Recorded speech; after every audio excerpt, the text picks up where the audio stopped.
স্বর্ণালী, তোমার বয়স এখন কত? স্যার, আমার বয়স 15 বছর। তাহলে তুমি এত রাতে আমার ঘরে কেন? স্যার, আমার একটা রুমে ঘুমাতে আমার খুব ভয় হয়। তাই বলে তুমি আমার রুমে একই বিছানায় থাকবে? আমার ঘরে থাকতে তোমার অসুবিধা হবে না? না স্যার, আমার কোনো সমস্যা নাই। আপনি অনুমতি দিলে আপনার রুমে ঘুমাব। না স্বর্ণালী, তুমি তোমার রুমে গিয়ে ঘুমাও। স্বর্ণালী আমার কথা শুনে কান্না করতে শুরু করে দিল।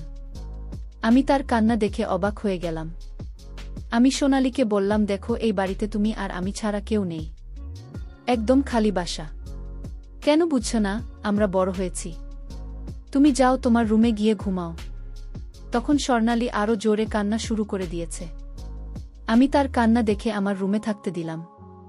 স্বর্ণালী কাঠে আর আমি সোফাতে ঘুমাতে গেলাম। কিন্তু রাত যখন গভীর হল তখন দেখলাম স্বর্ণালী আমার সোফাতে এসে পড়েছে। আমি ঘুমের ভান করে শুয়েছিলাম। কিন্তু এই রাতে স্বর্ণালী আমার সাথে যা করেছিল তা শুনলে বন্ধুরা তোমরা ঠিক থাকতে পারবে না। তাহলে বাকিটা গল্পতে বলছি। আমার নাম অনিল। আমি কলেজে পড়তাম। আমি পড়াশোনায় খুব ভাল ছিলাম। কিন্তু আমার বাড়ির অবস্থা ততটা ভাল ছিল না। আমাদের পরিবারে শুধু আমি আর আমার মাই ছিলাম। বাবা আমার ছোটবেলাতেই মারা যান। আমার মা লোকেদের কাপড় সেলাই করে অনেক কষ্টে আমাদের সংসার চালাতেন। আমি বুঝতে পারতাম যে মায়ের সাহায্যের প্রয়োজন। তাই একদিন আমি সিদ্ধান্ত নিলাম যে আমি টিউশনি পড়ানো শুরু করব। এই কথাটা যখন আমি আমার স্যারকে জানালাম তখন স্যারের খুব ভাল লেগেছিল। তিনি আমাকে অনেক সাপোর্ট করেছিলেন। তার কারণে আমি টিউশন পেয়ে যাই আর পড়াতে শুরু করি। আমি দুপুর 3টার সময় ফ্রি হয়ে যেতাম। তারপরে বিকেল 4টা বাজলে ইসবার বাড়িতে গিয়ে তাদেরকে 1 ঘন্টা করে টিউশনি পড়াতাম। আমার মা খুব খুশি হয়েছিলেন, কারণ এর কারণে আমাদের সংসারের অবস্থা কিছুটা ভালো হয়েছিল। এভাবেই দিন চলতে লাগল। একদিন আমার স্যার আমাকে বলতে লাগল যে, বাবা, আমার একটাই মেয়ে। ক্লাস 10-এ পড়ে, তুমি যদি ওকে পড়াও তাহলে আমার খুব উপকার হয়। স্যারের কথা শুনে আমি খুব অবাক হয়েছিলাম, কেননা তিনি তো নিজে একজন টিচার।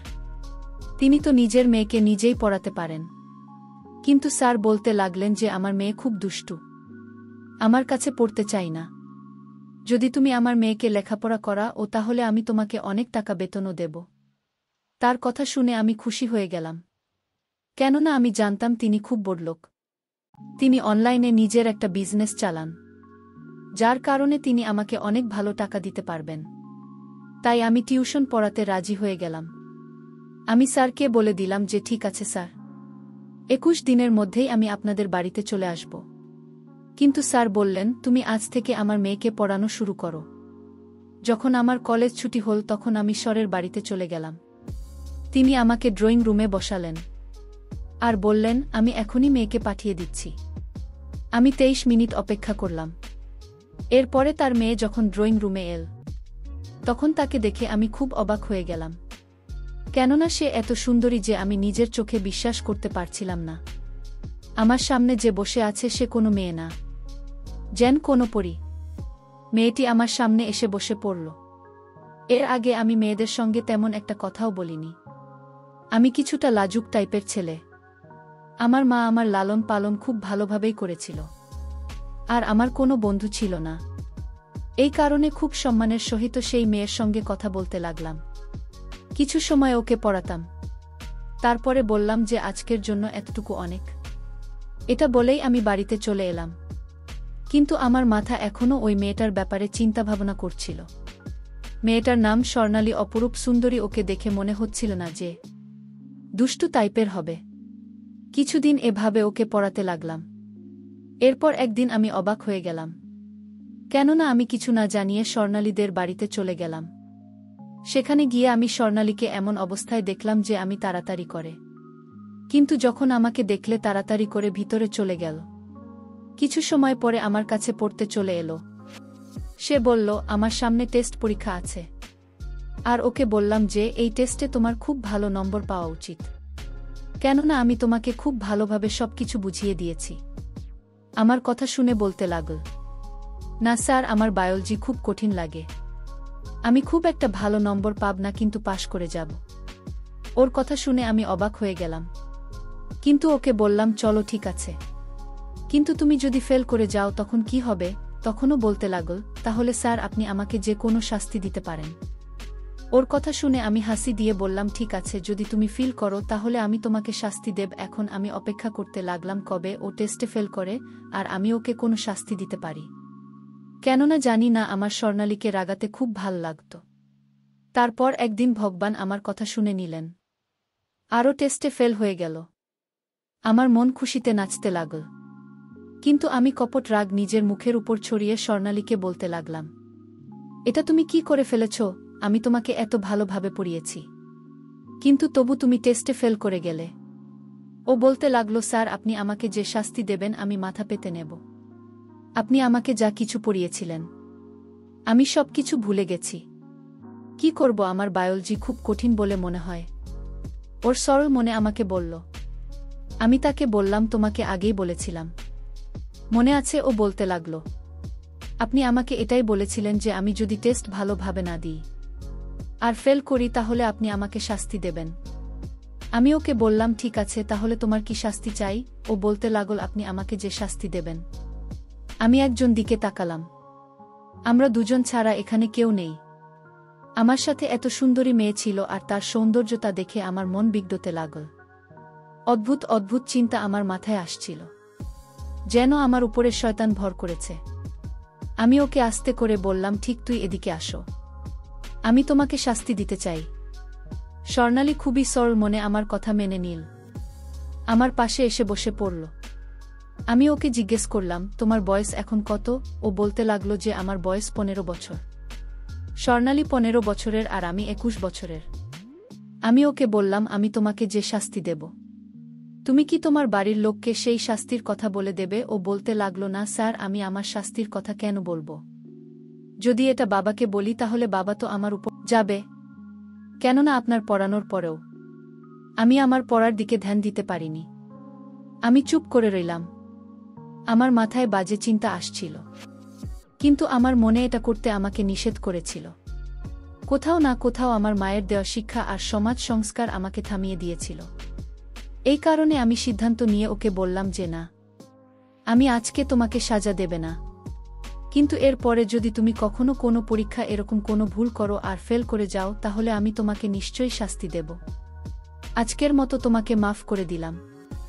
এই কথা শুনে ও খুব খুশি হয়ে গেল আর আমি আবার ওকে লেখাপড়া করতে লাগলাম।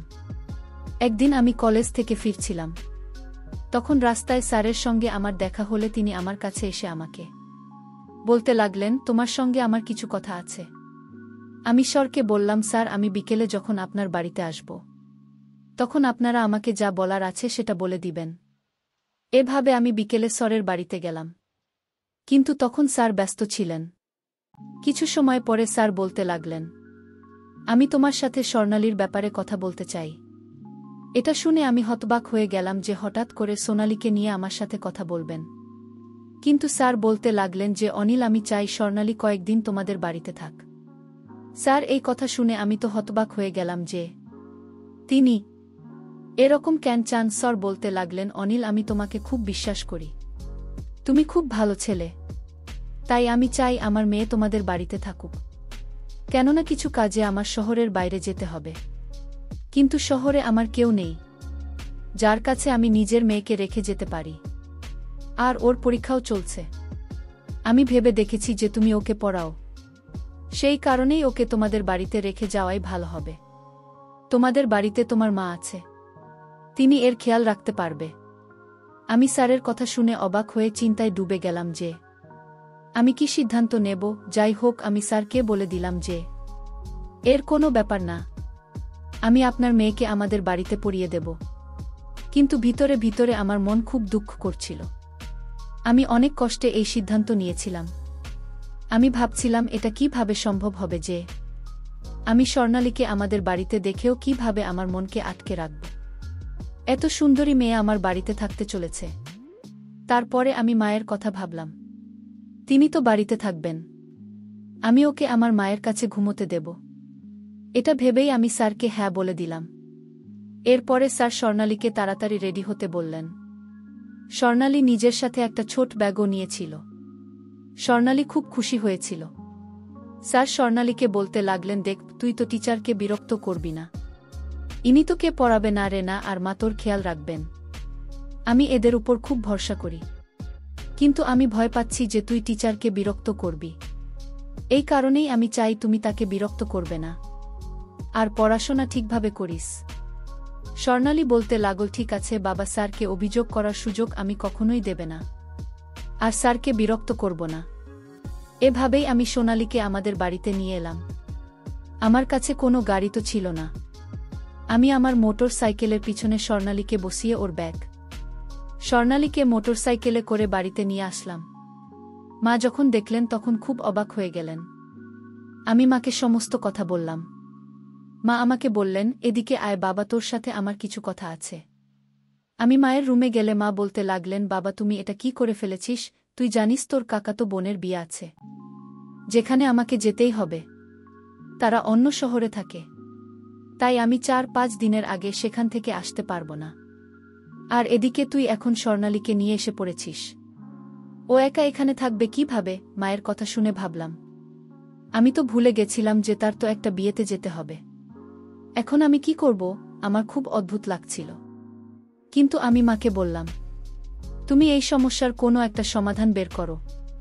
এখন এটা তো কোনোভাবেই করতে পারছি না যে স্বর্ণালীকে আবার ফিরিয়ে রেখে আসা, কেননা স্বর্ণালীর বাবা এতক্ষণে চলে গেছেন। আর যদি এখন আমি স্যারকে নিষেধ করে দিই, তাহলে স্যারের খুব খারাপ লাগবে। তাই একটা কাজ করি যে তুমি সেই বিয়েতে যাও, আর আমি স্বর্ণালীকে দেখে রাখব। ও খুব ভালো মেয়ে, আমার কোনো অসুবিধে হবে না। মা বলতে লাগলেন, না না, এটা কোনো মতেই করা যাবে না। পাড়ার লোকেরা বিভিন্ন কথা রটাবে। আমি মায়ের কথা শুনে রেগে গিয়ে বললাম, মা তুমি কবে থেকে পাড়ার লোকের কথা বিশ্বাস করতে শুরু করেছে? তুমি তো জানো আমার চরিত্র কেমন। তোমার কি নিজের ছেলের উপর বিশ্বাস নেই? তুমি এটাই করো যে তুমি বিয়ে বাড়িতে যাও আর সব কিছু আমার উপর ছেড়ে দাও। তোমার ছেলে এমন কিছু করবে না যাতে তোমার মান সম্মান নষ্ট হয়ে যায়। মায়ের আমার উপর বিশ্বাস ছিল, তাই তিনি আমার উপর বিশ্বাস করে বিয়েতে চলে গেলেন। এখন এই বাড়িতে শুধুমাত্র আমি আর আমার সাথে স্বর্ণালী ছিল। আমাকে জিজ্ঞেস করতে লাগল, স্যার আপনার মা কোথায় গেছেন? আমি ওকে মিথ্যে বললাম। রাত্রি হতে হতেই তিনি চলে আসবেন। আমি ওকে কিছুই বললাম না, শুধু এটাই বললাম যে মা কাজে গেছেন, তিনি তাড়াতাড়ি ফিরে আসবেন। আমি স্বর্ণালীকে লেখাপড়া করাতে লাগলাম। আমি ওকে বায়োলজি ভালোভাবে বুঝিয়ে দিলাম, কিন্তু ও কিছু বুঝতে পারল না। ও বলতে লাগলো, স্যার কালকে তো ছুটি আছে, তাই আমাকে স্কুলে যেতে হবে তাই না? এরপর এটুকু আপনি আমাকে কালকে পড়িয়ে দেবেন। তখন আমার মনে পড়ল, হ্যাঁ কালকে তো ছুটি আছে, তাই আমাকেও কলেজে যেতে হবে না, কেননা আমাদের কলেজও বন্ধ।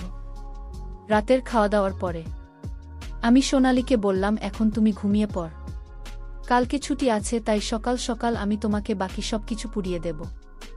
স্বর্ণালী বলতে লাগল, ঠিক আছে স্যার। আমি ওকে মায়ের ঘর দেখিয়ে দিলাম, ও চলে গেল। কিন্তু হঠাৎই ও বলতে লাগল, স্যার আপনার মা তো এখনও এলেন না, তিনি কোথায় আছেন? আমি অনেক বাহানা বানিয়ে বলে দিলাম যে মা রাতে এসে পড়বেন, তিনিই কাছে তাড়াতাড়ি ফিরে আসবেন। ও আমার কথা বিশ্বাস করেনি, কিন্তু ভিতরে ভিতরে আমি অস্থির ছিলাম। আমার এখন মনে হচ্ছে যে আমার এরকম করা উচিত হয়নি, আমার ওকে মিথ্যা বলা উচিত হয়নি, কিন্তু আমি বাধ্য ছিলাম, কারণ আমি চাইতাম না যে ও জানতে পারুক যে এই বাড়িতে আমরা দুজনে আছি, আর ওর মনে আমার জন্য একটা বাজে ধারণা তৈরি হোক। ও নিজের ঘরে গিয়ে শুয়ে পড়ল। তখন আমিও আমার রুমে শুয়ে পড়লাম। আমি গভীর ঘুমেছিলাম। হঠাৎ মাঝরাতে আমার মনে হলো যে আমার রুমের দরজা যেন খুলে গেল। ঘরের মধ্যে অন্ধকার ছিল, কিন্তু আমার মনে হলো যে কেউ আমার বিছানায় শুয়ে পড়েছে। এসব ভেবে আমার খুব ভয় লাগছিল, কিন্তু হঠাৎ আমার স্বর্ণালীর কথা মনে পড়ল। আমি তাড়াতাড়ি করে আমার ঘরের হালকা লাইটটা অন করে দিলাম, কিন্তু যখনই আমার নজর স্বর্ণালীর উপর পড়ল, তখন আমি হতভম্ব হয়ে গেলাম। আমার বিছানায় স্বর্ণালী শুয়েছিল। আমি বললাম, স্বর্ণালী এটা কেমন ব্যাপার? তুমি এখানে কেন এসেছো? নিজের ঘরে যাও। ও বলতে লাগলো, স্যার খারাপ কিছু মনে করবেন না, কিন্তু আমার অন্ধকার আর একা ঘুমানোর অভ্যাস নেই। আমি কখনো একলা ঘুমাইনি, আমি বাবার ঘরে ঘুমাই। আমার যদি ভুল না হয় তাহলে আমি এটাও জানি যে এই বাড়িতে আমি আর আপনি ছাড়া আর কেউ নেই। আমি কি করব? আমার একলা ঘরে ভয় করে। আমি একা ঘুমোতে পারি না। সেই কারণেই আমি আপনার রুমে চলে এসেছি। ওর কথা শুনে মনে হচ্ছিল এ কেমন মেয়ে যে আমার ঘরে থাকতে লজ্জা করছে না। আমি ওকে বললাম, স্বর্ণালী, তুমি এতটা ছোট না যে তুমি বুঝতে পারবে না। এখন কি আমার তোমাকে এটা বোঝাতে হবে যে আমাদের দুজনের এক ঘরে থাকা সম্ভব না?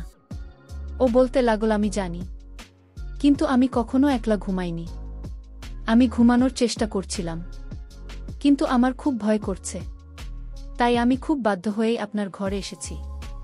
আমি ভেবেছিলাম একা ঘরে ঘুমোব না, বরং চুপচাপ শুয়ে পড়ি। এটা বলেও কান্না করতে শুরু করে দিল। ওর কান্নার আওয়াজ আমাকে অস্থির করে দিল। আমি বললাম, আচ্ছা চুপ করো, আমি কোনো উপায় বের করতে চেষ্টা করছি। কিন্তু আমি কোনো উপায় দেখতে পাচ্ছিলাম না। তাই আমি সিদ্ধান্ত নিলাম আর একটা কম্বল বের করে ওর শোয়ার জায়গা আমার বিছানা থেকে কিছুটা সাইডে মেঝেতে করে দিলাম। ওকে বললাম যে তুমি এখানে ঘুমাও, আর আমি বেডে ঘুমিয়ে পড়েছি। তারপর গভীর রাতে আমি যখন ঘুমানোর চেষ্টা করছিলাম, তখন আমার কিছুতেই ঘুম আসছিল না। আমি ঘুমের ভান করে শুয়েছিলাম। মাঝরাতে হঠাৎ দেখলাম স্বর্ণালী আমার সোফায় চলে আসছে। আমি কিছুই বললাম না। সে ভাবছে আমি হয়তো ঘুমিয়ে আছি, কিন্তু আমি ঘুমাইনি। স্বর্ণালী তখন আমার সাথে এমন করেছিল যেটা আমি কোনোদিন ভাবতেই পারিনি। একটা 15 বছরের মেয়ে তার নিজের সম্মানটা নষ্ট করে দিল। আমার তখন হুঁশ ছিল না, কারণ জীবনের প্রথম আমি কারো সাথে এমন আচরণ করেছি। এরপর থেকে আমি স্বর্ণালীকে ভুলতে পারছি না। আমি স্বর্ণালীকে অনেক ভালোবেসে ফেলেছি। বিয়ের আগেই তার সাথে আমার